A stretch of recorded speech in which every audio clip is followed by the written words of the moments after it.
I have here a WA4MCM kits model RAAS-8a, which is an 8-position remote automatic antenna switch kit. I've been looking for an electronic switching device and stumbled upon this by a YouTube suggestion. Now it's a kit, so that means soldering and whatnot, and I'm not very handy at those things, but the price was right, so I decided to pop for one, and I'll give it a go. If it works out great, you'll see this video. If it doesn't work, this video will never see the light of day. I'm not going to do an unboxing, but I can say the package arrived very quickly, and it's very well packed. And looks like the components are nicely identified, so yeah, this is a good start. Well, the build is underway, and just like one of my favorite YouTube producers, Mike M0MSN, I do quite a few of my ham radio projects in the kitchen. And what I've done here to start the build is I downloaded the assembly manual and printed it at work, and now I am going over the parts list to make sure everything is here. Part identification here is a breeze. This guy lists this. Here's 4.7 kilo ohm 1/4 watt resistor. Tells you how many there's supposed to be, 13. Gives you the position on the circuit board they're supposed to go, and even gives you the color code in a picture, in this case yellow, violet, red, gold. Not only that, here they are, yellow, violet, red, gold, and all 13 are taped together. That's fantastic. The soldering process is underway with the ubiquitous Weller soldering iron, 60 watt as suggested in the instructions. And you see how small each one of those solder points are. So I'm trying to take my time and get myself a little Hershey's Kiss of solder on each dot there, and hopefully we'll not screw too much up. So we got good flow here. Again, this isn't my major skill by any means. I am a poor soldering guy, that's for sure, but you know.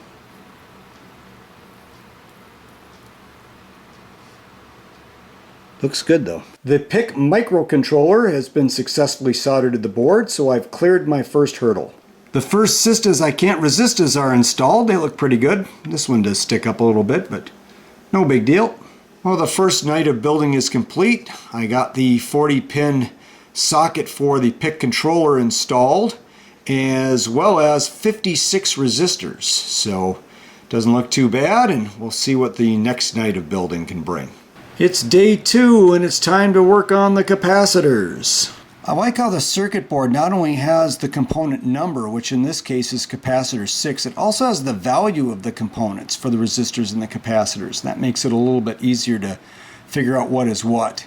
I tend not to flush mount my capacitors to the board.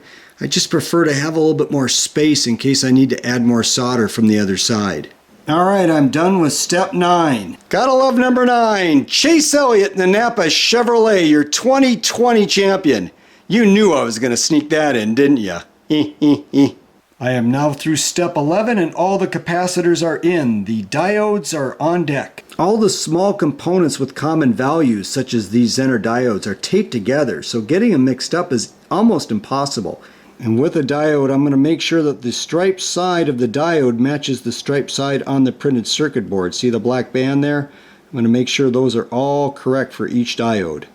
The diode was always my favorite component as a kid, because in the Radio Shack crystal radio set that my dad got me, that was the magic part, that was the magic piece. So the LEDs are next, and these are somewhat tricky. I've got to make sure that the flat side of the LED, or also the shorter lead, matches up with the negative mark where the LEDs are supposed to be installed, otherwise they will not work correctly. The LEDs are in. They kind of got to lean to the right, but they're in. The test ring is next, and as you can see, this is very small. It's going to be a bit of a challenge to get it through the circuit board and then spread these two leads out so they hold it in place so I can solder it. That's not so bad. Looks pretty good. And by the way, both leads go into this same hole, which is TP1.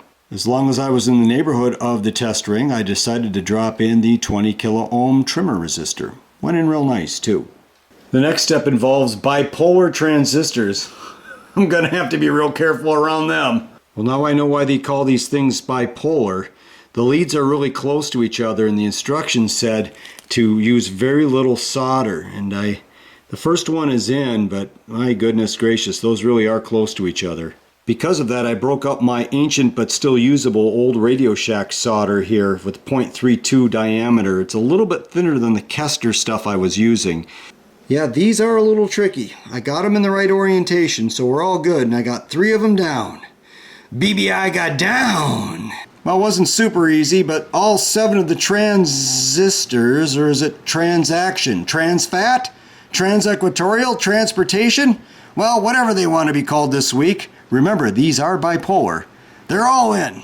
I purchased the optional USB module, and there are 2 8-pin headers that are required to be installed before you use it. And holding that in place is tricky. The instructions said just use the weight of the board, but that's not working real well. So I'm going to try some masking tape. Yes, the masking tape idea worked. That along with the instructions suggestion of just soldering 1 pin of the 8 at a time. And they're level, and this is the optional USB module. I'm not going to install it now, but I could very easily. The RJ11 socket was next, and the instructions said that the plastic pins on either side of it would make a pop sound as you inserted it into the board, and that's exactly what happened. Let's take a look at the bottom side. And here are said pins on the other side of the board, and these 4 connection points here were really close together, so I'm glad I had that really thin Radio Shack solder. Day 2 of the build ended with the installation of the male DB9 socket, and that has 2 metal pins on either side of it which hold it in place. It makes it a little bit easier to solder, although the 9 small pins in here were spaced fairly close, so I used the thinner Radio Shack solder. And here's what it looks like so far. Day 3 of the build begins with installation of one of the 14-pin IDC headers. It's a little crooked, but not horribly so, and it doesn't matter anyway since this is attached to a ribbon cable. And the pins were not horribly close to each other, but they were close enough that I used the thinner Radio Shack solder. Probably will do the same thing on the 10-pin header, which is right next to it here. When I install these, I have to make sure that the notch on the physical piece, now this is the 10-pin version of the IDC headers, see that cut out there? I have to make sure that that lines up perfectly with the notch illustrated on the circuit board. The 1/2 amp fuse and holders went in next. What I did to keep that in place was I actually set it on top of the masking tape, and that popped the pins out of the circuit board, and I was able to solder them all with no problem. I'm doing the same thing with the 12-volt DC power socket. I'm resting it on the roll of masking tape, and that helps prop the pins out of the board so I can solder them. The Molex PCB header was next at location CN3. Soldering the power leads to the toggle switch is now complete. The 3 PNP power transistors are in. I had to make sure the metal tab on the back of each one of these 3 lined up with the metal tab illustration on the circuit board. One other note, when I was cutting the leads of these 3, some of them went flying. I don't know where they are. The 5-volt and 12-volt linear voltage regulators are now in. With that said, the primary circuit board for the control unit is finished. Time for me to begin the controller front panel circuit board. And one thing I noticed right away, there were some prep holes on this side with no writing. Well, that's because there's soldering on both sides of the board. Some of the components get mounted up front here, such as these push buttons, and on the back here, a couple of the IDC headers get mounted, and then the soldering's on the opposite side. It's kind of a good thing I saw that. To give the 14-pin header some stability while soldering, I'm going to use the 10-pin header here as a stand. I just scared the shit out of myself. I thought I forgot to line up the notch, but I did, so everything's good. The push buttons for the front panel are up next, and there are 8 of them. And each one of them have this little button sticking out of them right here. And that lines up with the hole that's on each one of the circuit board illustrations. And they're pretty easy to push in, so I'm not going to have an issue that way. But I am going to do just one at a time because that gives me more room to solder. The 8 antenna push button selectors are all in. Bit of an issue with TS5, Tom Sawyer 5. There's just a little notch you look for, and you can just barely see it in your picture. It is so small, it's just tiny. It's right there. And that lines up into the circuit board right where that upper notch is there on PB9. So this one's a little bit tricky, but I think I should be able to do it. Wasn't super easy, but I got it. Just 3 components to go on the front panel circuit board. A green, a red, and a yellow LED. And they go in the positions of auto, manual, and transmit, respectively, on the circuit board. Just like before, I have to make sure that the flat side of the LED or the short lead goes along the flat side on each one of the diagrams on the circuit board.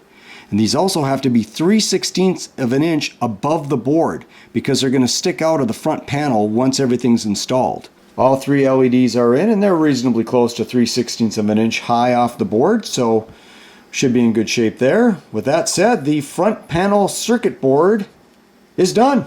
The antenna relay box circuit board build is underway, starting with 7 diodes, which are already installed, and I made sure that the striped side of the diode matched the illustration on the circuit board. 7 ceramic disc capacitors have been added to the board. 2 of the power relays are installed, and now they want me to install the 4-position terminal block, which goes in at CN1, which is at the top here. And I think it's supposed to go in this way, with the open end of the open wires facing this direction. I think it's supposed to go that way. Too late now, it's soldered in, although I suppose I could unsolder it, but it's in there. I think it's right. All 7 of the relays are now installed. However, the SO239s and the associated resistors have not been. Yet the instructions are now guiding me away from the antenna relay box circuit board and are sending me instead to go work on the controller. The instructions indicate to take 2 of these 4-40 by 3/8 hex standoffs, one on each end here, and secure them with the associated hex nuts, which I have done. And then this will slide right into the front panel of the remote antenna switch controller box. And then I'll secure them with a couple of 4x40 1/4 inch pan screws. So let's see how this works. And here we are. The buttons have a good tactile feel to them, and the LEDs are protruding like it was done by a Hall of Famer here. If you don't write checks, how do you pay these guys? Straight cash, homie. Whoops, I was supposed to plug in the 10-pin and 14-pin jumper cables first. And as you would expect, these slide right in. A little bit of pressure, but not a big deal. It's getting interesting now. The instructions just had me install 4 of these 6-32 by 3/8 inch hex standoffs. And I secured those with the corresponding nuts here. And I think we're about to get that installed onto the enclosure. Before that happens, it wants me to install the optional USB daughter board, which I did purchase. I also need to make sure the jumper is in the correct position. There's one for the RAAS-8, which is the device I have, and there's one for the 4 antenna switch.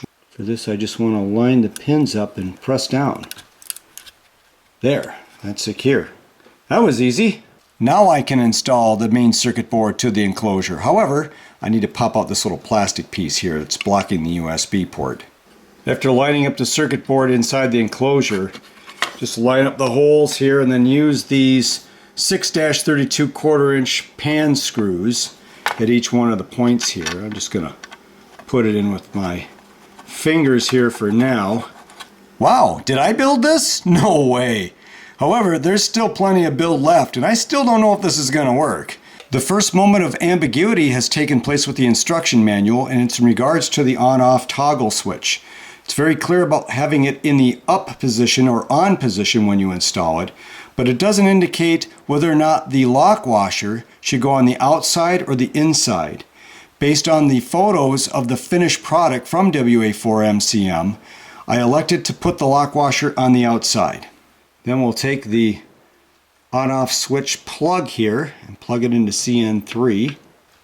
Now I'm going to plug in the 10 and 14 pin ribbons, and there's a little protrusion sticking out here, and that's where that little cutout is. So this can only go one way. And there, that one's inserted all the way. And we'll do the 14 pin the same way. The instructions then indicate to add the 4 rubber feet, but I'm going to hold off on that for now. I want to make sure everything works first. I am now in the testing phase, so I'm making sure the voltage is proper. We want to measure about 5 volts from R70 to R30. Might be hard to see, but they're both in there. And there's a supplied jumper cable that you connect between those two. After attaching the alligator clips to R70 and R30, the instructions say to grab a VOM, put it on 5 volts, or where you can measure 5 volts DC. Take your negative lead and touch it to the case. In fact, it says Connect the negative lead from the multimeter to the metal control case, which I've just done. It's right there. And then use the positive lead and touch R30. And when I do that, I get nothing. Absolutely nothing. And then I realized something about the case. And let me explain this. Put this on continuity. There's continuity. Watch this. Nothing. Nothing. Nothing. The case is coated. It's got an anodized painting on it. So there's no way for it to conduct anything. So here's what you have to do. I move this to 20 volts again, or whatever your voltmeter is going to give you, whatever setting you need to have it on. Take your negative lead and put it on one of the 4 mounting screws that mount the control board to the case. Alright, there's nothing there because this can't conduct anything. And then take the positive lead and put it on R30. And when you do that, and you can hold it in place, I'm getting 5.02 volts. Right about where it should be. The voltage was 5.02, so we divide that in 2 to get our target voltage, which in my case is going to be 2.51. So we will take the positive lead from the multimeter and now put it on TP1, the test ring. And I see that it's 2.28 on the multimeter. You can't, but that's what it says, 2.28. And then what we want to do is take a small screwdriver. What I'm going to do here is take this small screwdriver, and hopefully it'll fit in there, and adjust this until we can get it to 2.51. And I'm adjusting it right now. It's 2.4, 2.46, 2.48, 2.52, 2.51. There it is. It's perfect. 2.51. That's going to wrap up day 3 of the build. We'll see you tomorrow. All is quiet on New Year's Day. A world in white gets underway. Time now to install the PIC microcontroller. And just like the header or socket of the microcontroller, there's a little notch here on the end, and I got to make sure that I put that notch in the same direction, which is over here on this side of the socket. And I have to make sure all the pins line up. So I'll do some of that off camera, and if everything goes well, I should just be able to just press it in without too much force. Well, it's in and it's installed perfectly. I just had to keep pushing the pins in with my fingers until everything lined up, and took a little bit longer than I thought it would. Maybe I was being too careful, but it's nice and flush and ready to go. Now it's time to complete the antenna relay box, and I'm going to start with the front cover. Going to put some SO239s in here, 9 of them, and some mounting hardware. The instructions are very clear though, to not tighten anything down quite yet. There are 4 standoffs that go here, here, here, and over here. And these holes on the edges are to attach the cover plate to the box itself. Just trying to get these on here without tightening them. There's a washer and a threaded nut here on each one of the SO239s, and I'm going to take, I'll also do input since it's the first one. They'll go in like this on the front panel, then flip this over, drop in the lock washer, and then I just got to put the threaded nut on, but not tight, just, you know, just so it's there, just so it's held in place. And I'll do that for the other 8. Going to make note that there is one empty hole here, and it's empty because this is where the wire that goes in from the controller to the antenna relay box. All the SO239s are in place. Interesting how it goes from antenna 1, 2, 3, 4, 7, 8, 5, 6. Must be how the box is wired itself, and it doesn't matter because this is the output to the antenna, but still interesting. Another issue with the instructions, this is in regards to mounting the circuit board to the cover plate. At one point it says, depending on how accurate you were with drilling the holes, you may have to wiggle the standoffs to get them to align with the circuit board holes. Well, I didn't do any drilling, so this clearly needs to be updated, but we're going to mount the circuit board next to make sure the alignment is good. I found the instructions are correct. You need to leave all the hardware loose, otherwise you can't quite line everything up. And afterwards it says to tighten the 4 screws, but when I did that I found that I couldn't remove the circuit board, so I left one loose and now it just slides right off. It's time to tighten the SO239s, and the instructions say to use a shell of a PL259, screw that onto the desired SO239, use a pliers and hold that in place while at the same time tightening with a 3/4 inch socket, and that worked well. So what I'm going to do is I'm going to do one, I'm going to grab the circuit board, make sure it fits. I'm going to do another one maybe on this end, do the same thing, make sure the circuit board fits, maybe do one on this end and make sure the circuit board fits, and so on. Medic. This was trickier than I expected, mostly because of my inept mechanical skills. When I start using things like power tools, the local hospital puts on extra staff, and I'm not making that up, as witnessed by the first bloodshed of the project. But there were 14 pieces of hardware to coordinate here and a circuit board. But good news is that drops in perfectly nice and flush. Now I'm going to add the 2.80 hex nuts to the top 2 posts of the standoffs. The bottom 2 we're going to leave blank for now. Now I'm going to take these 2 number 10 ring terminals and I'm going to bend the barrel part of it upwards with the eye part lying flat, as the resistors are going to go inside here. So we'll do that next off camera. I'm going to place one each of the ring terminals on the open studs of the standoffs. And I'm going to turn that just slightly towards the relays. And then I'm going to secure both of those with the .80 hex nuts. I found that I had to bend the barrel at a little bit more of an angle than the instructions showed in order to get the nut on there. Getting close to the end of the soldering, and that's going to involve these 100 kilo ohm 2 watt metal oxide resistors. I'm going to take 4 of them initially, and I cut the leads to about 7/8 or so, and then I will install them onto the circuit board of the antenna relay box. I took a group of 4 of those resistors and took one end and put them into the ring terminal, which is attached to the board. And I did that for each side. Now I want to solder this, but this is going to be tricky because the soldering iron has to come in at a sharp angle to avoid touching the relays, which are plastic. These cases will melt if I touch the soldering iron to them. It said that the ring terminal might take some time to get heated here. That seems to be the case. There it is. There it goes. Well, they're in. Those ring terminals did not want to heat up, but I got them.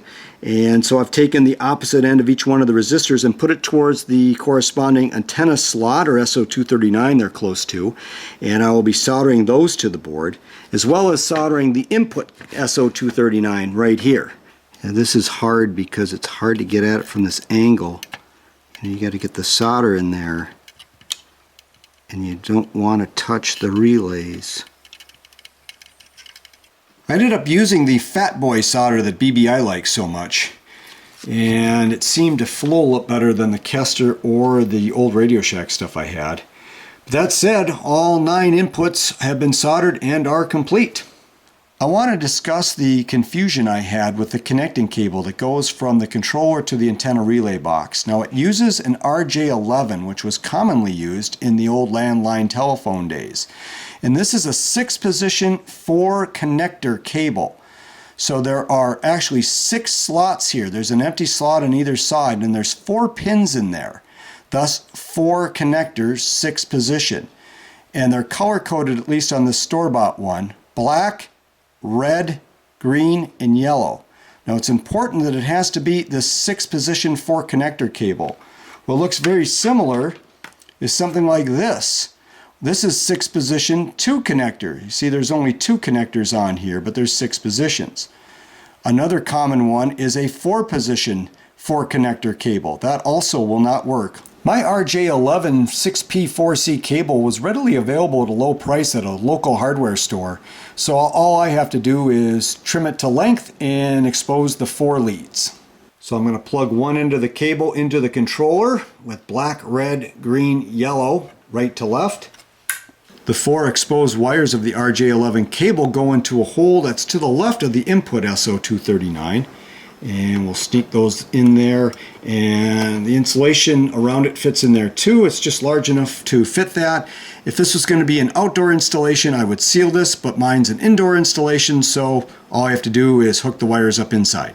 I have the controller and the antenna relay box right next to each other, so I can help clear up my confusion that I had vis-a-vis the color codes of the RJ11 wire and how that pertains to these two devices. Now look closely. From left to right, or perhaps even from bottom to top, we'll see yellow, green, red, and black. And those are exactly the way they plug into the back of the controller. So it goes yellow, green, red, and black. However, on the controller and in this system, yellow is ground, not black. Now, of course, for years and years and forever, black has always been ground, but not on these two devices. So the way this is set up is we have yellow on the left, then to the right of that is green, which is C, to the right of that is red, which is B, and on the far right we have black, which is A. And we can see the corresponding connections here on the antenna relay box. So once this is plugged in, you grab your bare wire that goes through here, and yellow goes to ground, green goes to C, red goes to B, and black goes to A. So that's why I was confused. I thought it was the other way around, but it's not. Testing of the RAAS-8a is underway, and the first thing we're going to do, of course, is the smoke test. We got power and no smoke. There's no smoking in the Metrodome. No smoking. Of course, that's something only locals who attended Twins or Vikings games in the old Metrodome would understand. So we got no smoke. That's a good start. Another thing to do upon power up is to make sure the red manual LED is lit up, which it is. The next thing we're going to do is check continuity.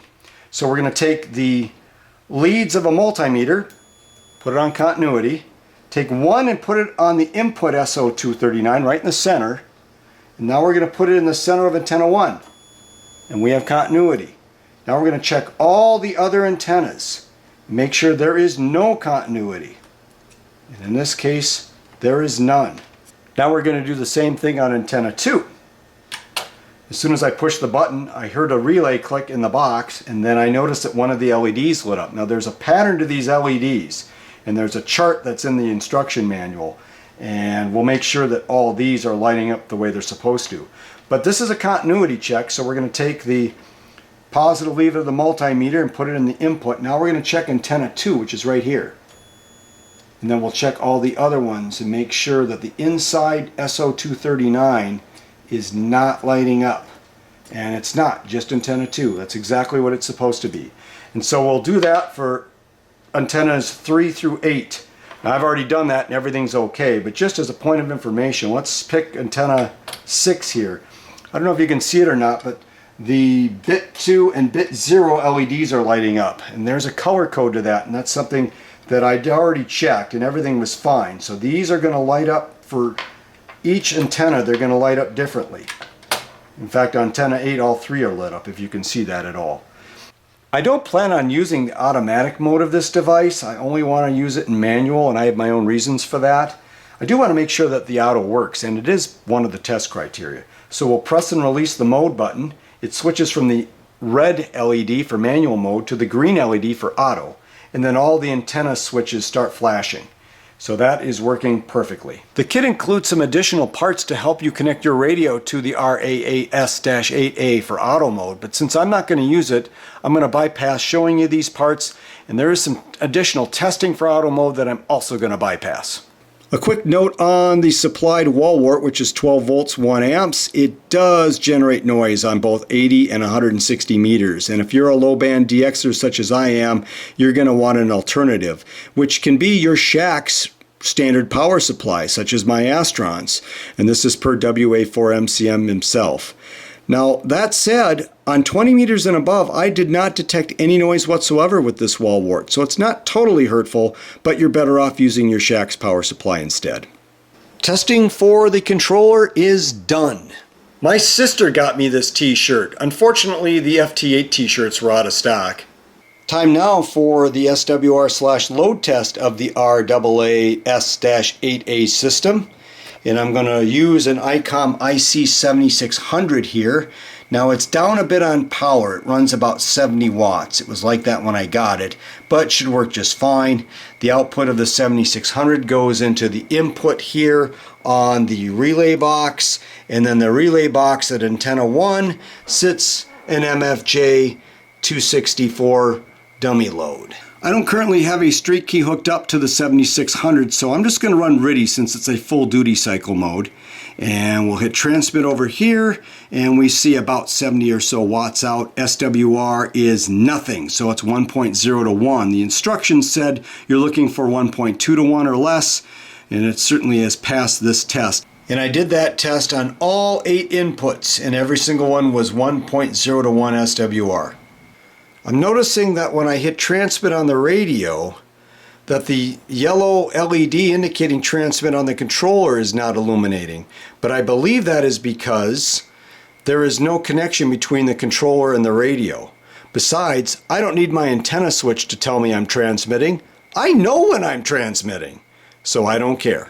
Now the real test will be when I hook it up to the IC7610 and my Elecraft KPA 1500 and put QRO through it. Testing went so well for the RAAS-8a that I secured the cover with the 4 supplied screws and added the 4 rubber feet. At times I can have some RF floating around my shack when transmitting, so I'm going to introduce toroids to the cords that go from the controller to the relay box and from the USB cable that goes from the controller to the computer. I've also installed the software, so let's take a quick look at that. Installing the software was a total breeze. All I had to do was double click the setup file and it loaded the software, found the drivers, and left an icon for me to click on, which we'll do now.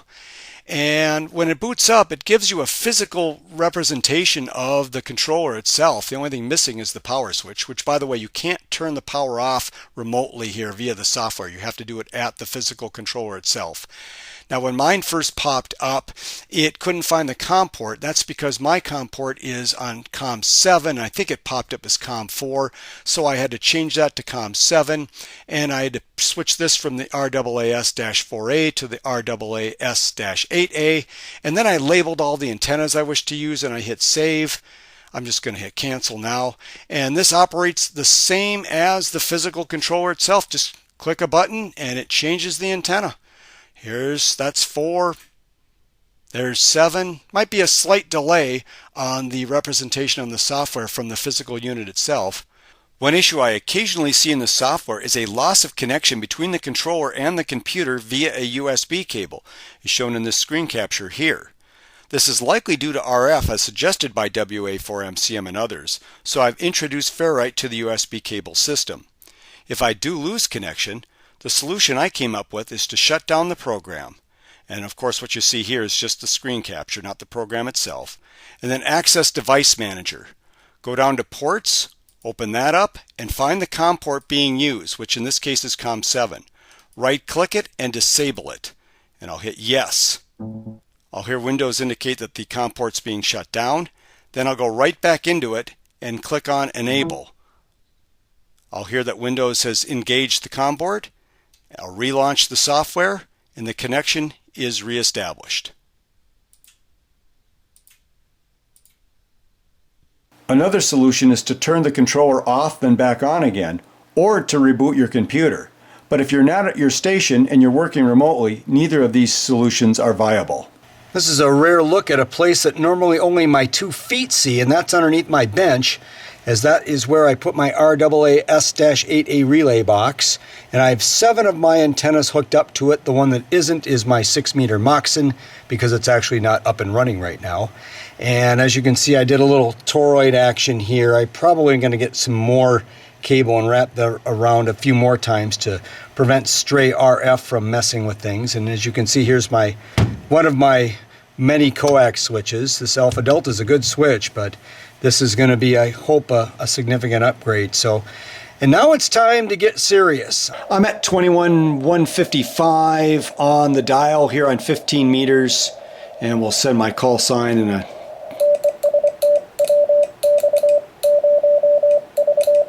We saw right around 1,500 watts or so to a key down here, 1,510. I'm over legal by 10 watts. It's a solid state amplifier, so it's going to fluctuate a bit in power. That's just what they do. 1420 watts, so somewhere around legal limit with a little bit of key down there, and didn't see any issues. SWR looks good, 1.1 to 1. Everything looks clean here, so that's a good start. Now I'm down on 160 meters and using the NE0U EZJ. I'm going to just give it a quick burst here. 1534 watts, 1.2 to 1, which is the SWR is more of a function of the antenna than it is anything else. And that's it for that, and so looks good.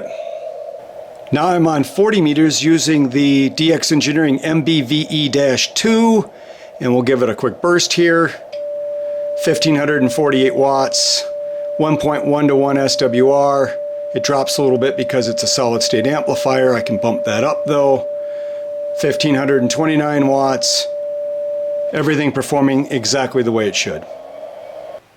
Every single log QSO in the history of this station notes the power used. That said, it might surprise you to see how little I use my Elecraft KPA 1500. The vast majority of my QSOs are barefoot at 100 watts or less. However, when DX that I need is on, it's Katie bar the door, as I am not shy about QRO. Want proof? If you look carefully above my 160 meter DXCC award, you'll see melted antenna wire. Also on my wall is the melted trap from my old Mosley TA33 Junior Wark antenna. This was totally my fault, by the way. So anytime I introduce a new piece of gear to the system, I'm a little on the nervous side.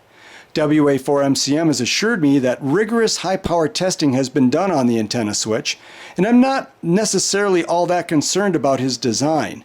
However, I built this, and I am a little concerned that maybe my own skills, soldering included, could be an issue. So we'll just have to see, but so far, so good. The controller is a very good looking device with a black outer case and a blue front panel, but if I may be slightly nitpicky, I wish the entire thing was black. I think that would look really cool. However, a lot of antenna switching devices have that blue look, and I suspect that's what WA4MCM was going for. The front panel is clearly marked with antenna 1 through antenna 8, but it does not tell you what specific antenna is on each button. Now there's a label spot right above each button where you could either handwrite it in or use a label. Handwriting, however, is permanent, and labels eventually fall off and leave a residue. My solution was to take a piece of wood trim and affix a larger label to that. Easier to see, easily changeable, and does not leave any residue on the antenna switch box itself. Here's how I arrange my antennas. The instructions indicate that it is best to group the antennas by band in a descending or ascending order. For example, start at 160 meters on antenna 1 and go up to 6 meters at antenna 8 or vice versa. However, when the unit is powered down, it defaults to antenna 1, and I didn't want that to be my 160 meter or 6 meter antenna. That's just silly. So I chose my MP33NW, which is a 5-band antenna, as default antenna number 1. Number 2 went with my 40 and 30 meter antenna. Number 3 is my 80 meter antenna. 4 and 5 are my 260 meter antennas, and 6, 7, and 8 are my 3 6-meter antennas. That's just the way it turned out. Electronic antenna switching devices can be susceptible to damage from antennas that exhibit high SWR. That means placing the antenna matching device between the antenna and the antenna switching device. In my case, as shown on this block diagram, 7 of the antennas directly connected to the RAAS-8a have relatively low SWR. The one exception is the DX Engineering MBVE-2. It's cut for 40 meters, works perfectly there, but I also use it on 30 meters, so it requires an antenna match, which is the Palstar AT1500DT. In this configuration, the potentially damaging SWR is dealt with before it reaches the RAAS-8a. If you have multiple antennas that require a matching device, such as this 43-foot vertical shown here, then the electronic antenna switching solution is probably not for you. It is best to use antennas that exhibit low SWR. Remember all those components at the start of the video? Well, here's what they look like now. A few words about the destruction manual, which at times was so good I actually called it instructions. Very detailed, step by step, Lots of information, plenty of illustrations, really good. The controller side of it was outstanding. It was as good of any instruction manual as I've ever seen. The relay box had some misses though, but the nice thing about Adobe PDF files that you download from a site is corrections can always be made, and then they can upload the updated version of the instruction manual and you can download it at any time. So overall, really, really good instructions. Perhaps the best I've seen. So how was the service and support from WA4MCM? Well, there are not enough superlatives in the world to describe it. Truly world class. Outstanding. I would even use the word phenomenal. It might be the best customer service and support I have seen from a company offering ham radio products. As far as a review, well, it's an antenna switch. I'm not sure what to tell you. You push a button and it goes to that antenna. It's pretty much as simple as that. That's all I have for you on the WA4MCM RAAS-8a antenna switch. Thank you very much for watching, and 73 from Whiskey X-Ray 0 Victoria. Smoking in this stadium, it's not allowed. No smoking in the Metrodome.